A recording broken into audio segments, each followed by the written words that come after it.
Hello friends, एक बार फिर से साइंस का प्रैक्टिस सेट लेके आया हूँ जो कि easy question to moderate question तक है। और ये सारे क्वेश्चन का जवाब आप अगर बेझिझक बिना अटके दे देते हो तो आपको चाहे इजी आए क्वेश्चन चाहे मॉडरेट लेवल आए, आप वो सारा क्वेश्चन सही करके आओगे। और इनके जितने भी ऑप्शन हैं वो सभी हम इस वीडियो में डिस्कस करेंगे, जिनसे आपको काफ़ी हेल्प मिलेगा। तो पहला क्वेश्चन है कि मानव मस्तिष्क में स्मरण क्षमता कहाँ होती है। आपका ऑप्शन है मेड्यूला ऑब्लांगटा, सेरिब्रम, सेरिबेलम और कोई नहीं। तो इस क्वेश्चन का राइट आंसर हो जाएगा सेरिब्रम। ठीक है, अब मैं इस ऑप्शन के बारे में डिस्कस कर लूँ। मानव मस्तिष्क जो होते हैं उनके तीन भाग होते हैं। ठीक है, मानव मस्तिष्क के तीन भाग होते हैं। एक होते हैं अग्र मस्तिष्क, ठीक है, जिसको फोर ब्रेन बोलते हैं। एक होते हैं मध्य मस्तिष्क, जिसको इंग्लिश में मिड ब्रेन कहते हैं। एक होते हैं पश्च मस्तिष्क। ठीक है, मस्तिष्क के ही ये तीनों भाग हैं जिसको हिंड ब्रेन कहते हैं। जो फोर ब्रेन है इनको तीन सेक्शन में बांटा गया है, यानी इनमें तीन भाग होते हैं। सबसे बड़ा भाग जो इनका होता है वही होता है सेरिब्रम। ठीक है, वो होता है सेरिब्रम।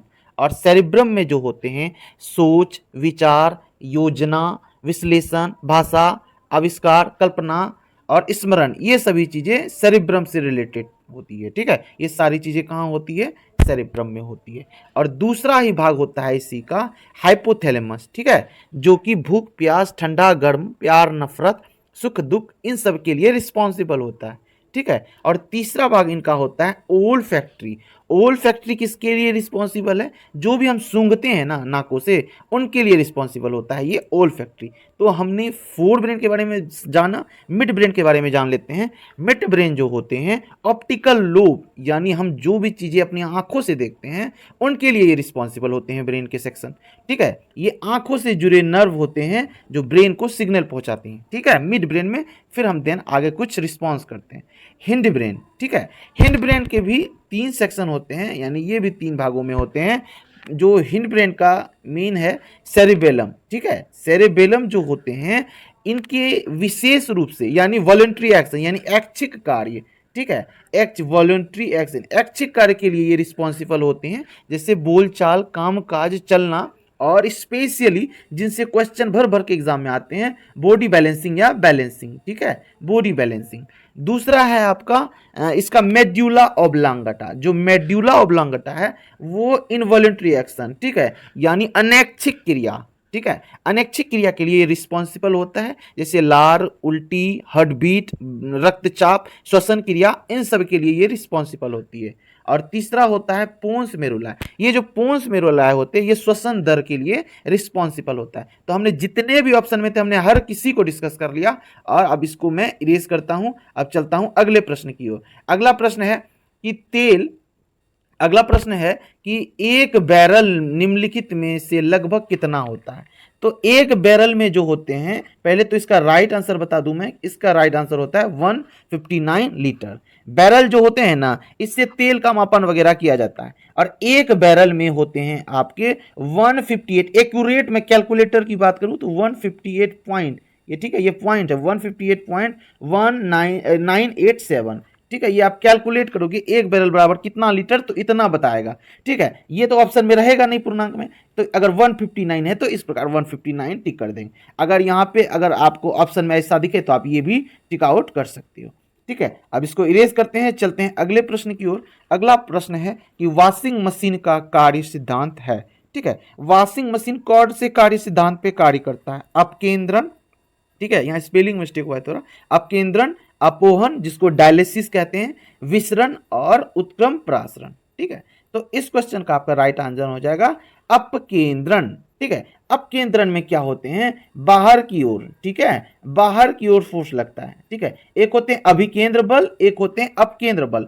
अभिकेंद्र बल अंदर की ओर, ठीक है, तनाव होता है, जैसे उंगली में रस्सी को बांध के घुमाते हैं, वो अभिकेंद्र बल हो गई। जो भी ग्रह आपस में घूम रही है अपनी कक्षा में, वो अभिकेंद्र बल के कारण। और जो वॉशिंग मशीन होती है, जो ब्लड की जांच होती है, इन सब में जो होते हैं ये प्रक्रिया, ये सिद्धांत काम में आते हैं अपकेंद्रण। इसमें क्या होते हैं? बाहर की ओर। और दूध से जो क्रीम निकालते हैं उसमें भी अपकेंद्रण, यानी मक्खन का अधिक घनत्व होता है, और ये अपकेंद्रण बल के कारण बाहर की ओर छिटक जाता है। ठीक है, बाहर की ओर जमा हो जाता है।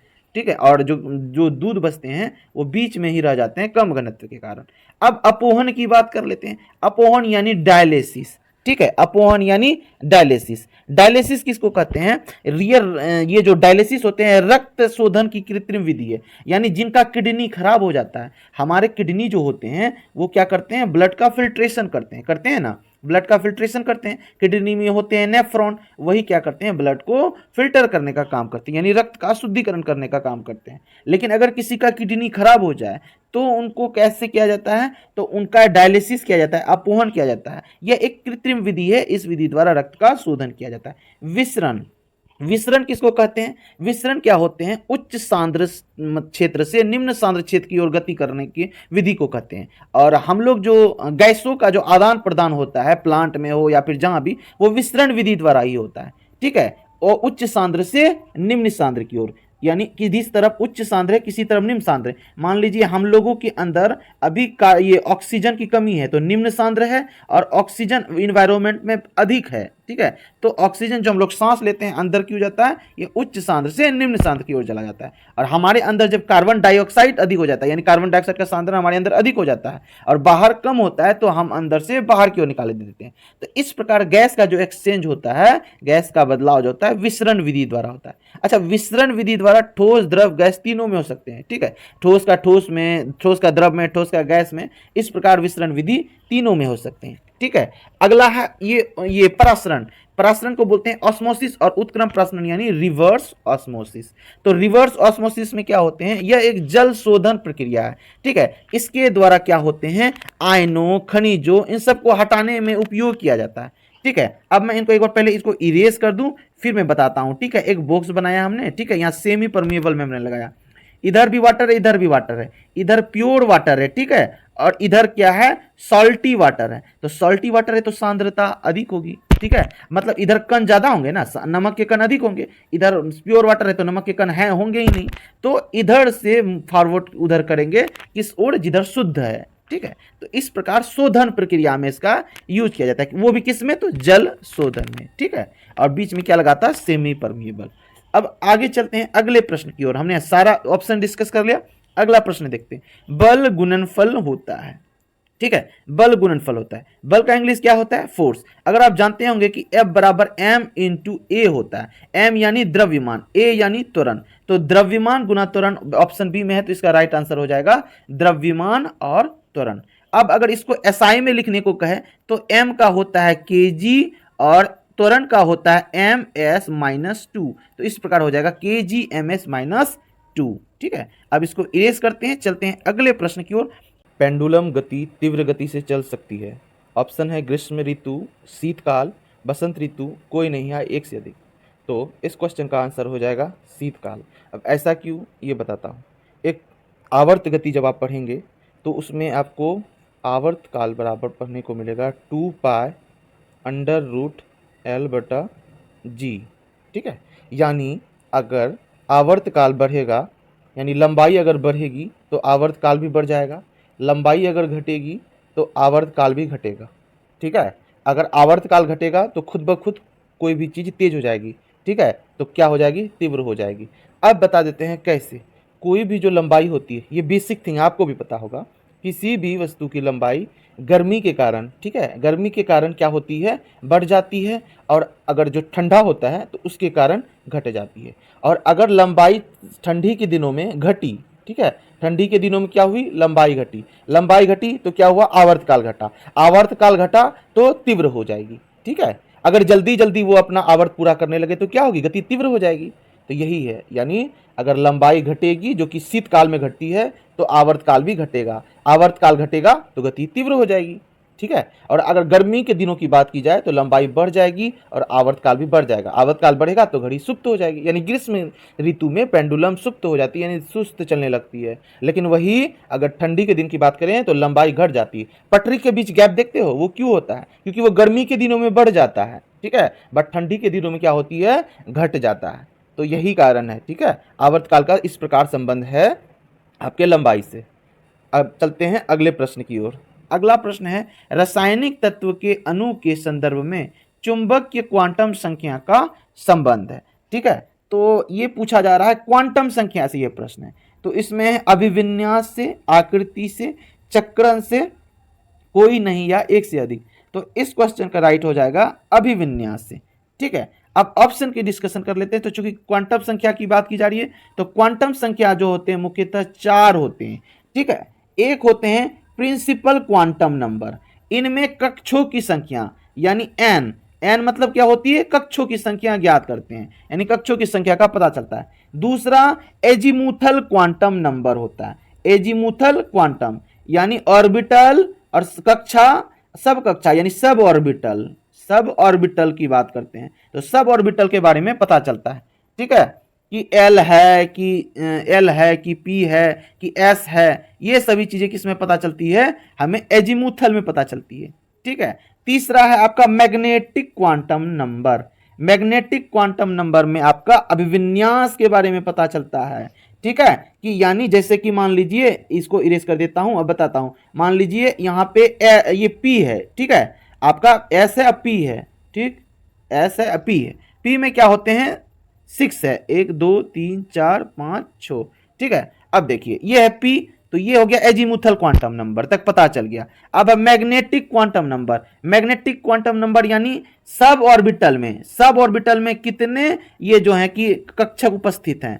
ठीक है, कक्षा, उपकक्षा और कक्षक, ये जो होते हैं, ये जो हम स्लाइड कर रहे हैं, ये है कक्षक। तो मैग्नेटिक क्वांटम नंबर इसी के बारे में बताता है। उसके बाद है स्पिन क्वांटम नंबर, चौथा नंबर। स्पिन क्वांटम नंबर में बताता है, क्या बताता है कि स्पिन किस ढंग से हो रहा है। इस प्रकार का स्पिन होगा तो प्लस हाफ, अगर नीचे इस प्रकार होगा तो माइनस हाफ होगा। ठीक है, तो इस प्रकार पता चलता है क्वांटम नंबर। अगर क्वांटम नंबर को आपको और डिटेल से समझना है तो आप प्लेलिस्ट में चले जाइए, और मैंने क्वांटम नंबर के बारे में बहुत ही अच्छे से बता के रखा है, तो वहां से आप देख सकते हैं चारों क्वांटम नंबर के बारे में। अगला प्रश्न देखते हैं। अगला प्रश्न है रासायनिक तत्व के अणु के संदर्भ में चुंबक की क्वांटम संख्या का संबंध है, ये तो अभी देख लिया हमने। अगला प्रश्न देखते हैं कि अशुद्धियों के कारण द्रव का क्वथनांक क्या होता है, बढ़ता है। अशुद्धियों का क्वथनांक क्या होता है, बढ़ जाता है। क्वथनांक यानी जितने टेम्परेचर पे पानी बॉयल होने लगे, 100 डिग्री सेल्सियस पे बॉयल होने लगता है। ठीक है, अब 100 डिग्री सेल्सियस पे जो चीज बॉयल हो रहा है उसके लिए हमें 101 डिग्री सेल्सियस टेम्परेचर पड़ना पड़ रहा है, तो क्या हो रहा है, क्वथनांक बढ़ गया ना, यानी और ज्यादा हीट देना पड़ेगा, तो इसीलिए है कि क्वथनांक बढ़ गया। अगला प्रश्न देखते हैं। अगला प्रश्न है कि भूपर्पट्टी में पाए जाने वाले सर्वाधिक तत्व है ऑक्सीजन, नाइट्रोजन, मैग्नीशियम या सिलिकॉन। तो इस क्वेश्चन का राइट आंसर हो जाएगा ऑक्सीजन, की क्योंकि क्रम देखिए, ऑक्सीजन, सिलिकॉन, एल्यूमिनियम, फेरॉन।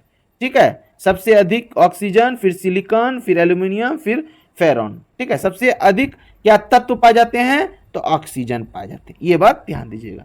ठीक, फिर दूसरा नंबर पे सिलिकॉन, फिर तीसरा एल्यूमिनियम और फिर जाके फेरॉन होगा। ठीक है, अब आगे चलते हैं। अगला प्रश्न है कि समान ताप पर द्रव अवस्था होती है किसकी, गैलियम की, ब्रोमीन की या फिर पारा की, या कोई नहीं या एक से अधिक होगा। तो इस क्वेश्चन का राइट आंसर हो जाएगा एक से अधिक। मैंने ऐसा क्यों बोला, सबसे पहले आप इसका डिस्कशन कर लेते हैं। जो ब्रोमीन होती है ये एक अधातु है, ब्रोमीन एक अधातु है, पारा एक धातु है।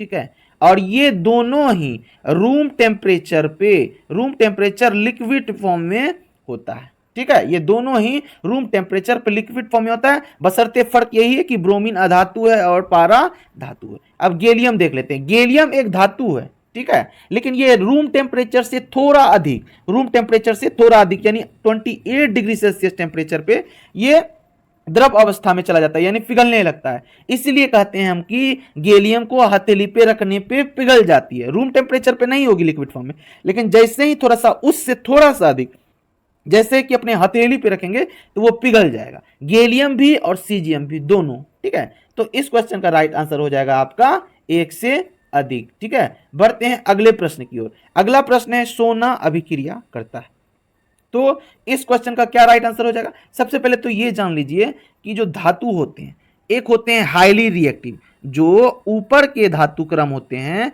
वो होते हैं हाईली रिएक्टिव, फिर थोड़ा सा मिड और लोएस्ट, और जो गोल्ड होते हैं वो सबसे कम होते हैं रिएक्टिव, यानी बहुत कम ही होता है ऐसा कि किसी से अभिक्रिया करता है, क्योंकि ये हाईली रिएक्टिव नहीं है। और ऊपर से नीचे आने पे क्या है, जो हाईली रिएक्टिव ये है वो घटता है, ठीक है। और सबसे ऊपर में कौन होता है हाईली रिएक्टिव, के, दूसरा नंबर पे एन है, ठीक है, तीसरा नंबर पे सी है। तो इस प्रकार आप क्रम याद कर सकते हैं, ठीक है। ये सभी जो होते हैं ये हाईली रिएक्टिव होते हैं, जल्दी रिएक्ट कर जाते हैं। इसीलिए सोडियम तो इतना हाईली रिएक्टिव है, इसको जैसे ही आप पानी में गिराइएगा H2O में, तो ये क्या करेगा, हाइड्रोजन गैस रिलीज करेगा। और हाइड्रोजन गैस रिलीज करेगा जैसे तो ब्लास्ट करेगा, क्योंकि हाइड्रोजन गैस जो होता है एक विस्फोटक है, तो ये आग लग जाएगा। तो इसीलिए सोडियम को कभी भी पानी में नहीं डालना चाहिए, ठीक है। इसीलिए सोडियम को केरोसिन तेल में डुबा के रखा जाता है। सोडियम ऐसा धातु है और पोटेशियम ऐसा धातु है। सोडियम की जब बात करें मुख्य रूप से, तो सभी धातु के नेचर क्या होते हैं कि वो ठोस होते हैं, बट एक्सेप्शन है सोडियम,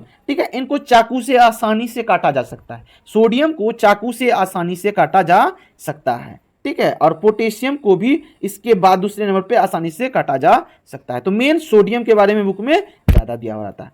अब मेन बात है, अगर ये सोना अगर रिएक्ट नहीं करेगा तो करेगा कैसे रिएक्ट, तो याद रखिए सोना जब भी रिएक्ट करेगा तो दोनों होना चाहिए, HCl प्लस HNO3, तीनों होना चाहिए, ठीक है। HCl प्लस HNO3, HCl की मात्रा 3 होनी चाहिए और ना HNO3 की मात्रा 1 होनी चाहिए, ठीक है। और ये मिलके क्या बना है, इसका सिंपल नाम नहीं है दोस्तों, इसका नाम है एक्वा रेजिया, एक्वा रेजिया। और जो सोने हम लोग साफ करवाने जाते हैं वो लोग धोखाधड़ी करता है, वो लोग एक्वा रेजिया का यूज करता है। एक्वा रेजिया में सोना डाल देता है तो ऊपर के जो लेयर होते हैं वो रिएक्ट होके वो क्या हो जाते हैं, हट जाते हैं। इससे सोने में वजन में ये होती है, घटता है वजन सोने का। तो इसीलिए आप लोग ध्यान दीजिए कि एक्वा रेजिया का प्रयोग ना करे कोई भी सोना। तो इसका समझ गए, अब आगे चलते हैं। HCl तो जान रहे हैं, HCl और H2SO4 है स्ट्रॉन्ग एसिड। HCl और H2SO4 क्या है, ये दोनों स्ट्रॉन्ग एसिड है, ये दोनों क्या होते हैं, स्ट्रॉन्ग एसिड होते हैं। अब बहुत हमने इसका डिस्कस कर लिया, अब चलते हैं अगले प्रश्न, अब इसको इरेज करते हैं, अब चलते हैं अगले प्रश्न की ओर। अगला प्रश्न है डीएनए में मौजूद शर्करा होता है, शर्करा यानी शुगर, ठीक है। तो शर्करा मौजूद होते हैं, तो कौन सा शुगर मौजूद होता है इसमें, तो डीऑक्सीराइबोज, ठीक है। डीएनए का फुल फॉर्म होता है दोस्तों, इसका डिस्कशन कर लेते हैं, डीऑक्सीराइबो न्यूक्लिक एसिड, ठीक है। ग्लूकोज और फ्रुक्टोज दोनों, जो सुक्रोज अगर ब्रेक डाउन होते हैं, सुक्रोज के ब्रेक डाउन होने से बनता है ग्लूकोज और फ्रुक्टोज। फ्रुक्टोज सबसे अधिक मीठा होता है, ये बात ध्यान दीजिएगा। और जो सेक्राइड होते हैं ये 3 तरह के होते हैं, ठीक है। ये सेक्राइड 3 तरह के होते हैं, मोनोसेक्राइड, डाइसेक्राइड, पॉलीसेक्राइड। जो सिंगल सिंगल है जैसे ग्लूकोज हो गए, फ्रुक्टोज हो गए, ये हो गए आपके मोनोसेक्राइड। उसके बाद जो लैक्टोज हो गए, माल्टोज हो गए, सुक्रोज हो गए, ये सभी हो गए डाइसेक्राइड। और पॉलीसेक्राइड जैसे ग्लाइकोजेन हो गए, जैसे आपका सेल्यूलोज हो गया, ये सभी क्या हो गए, पॉलीसेक्राइड हो गए। तो बढ़ते हैं अगले प्रश्न की ओर। अगला प्रश्न बस यहीं तक था। उसके बाद अगर ये वीडियो आपको अच्छा लग रहा हो, इस टाइप का जो भी मैं करा रहा हूँ इजी टू मॉडरेट, अगर आपको अच्छा लग रहा है तो आप वीडियो को जरूर से जरूर लाइक कर दीजिए और चैनल को सब्सक्राइब कर लीजिए और कमेंट में अपना जरूर रिव्यू बताएं कि आपको ये कैसा लग रहा है।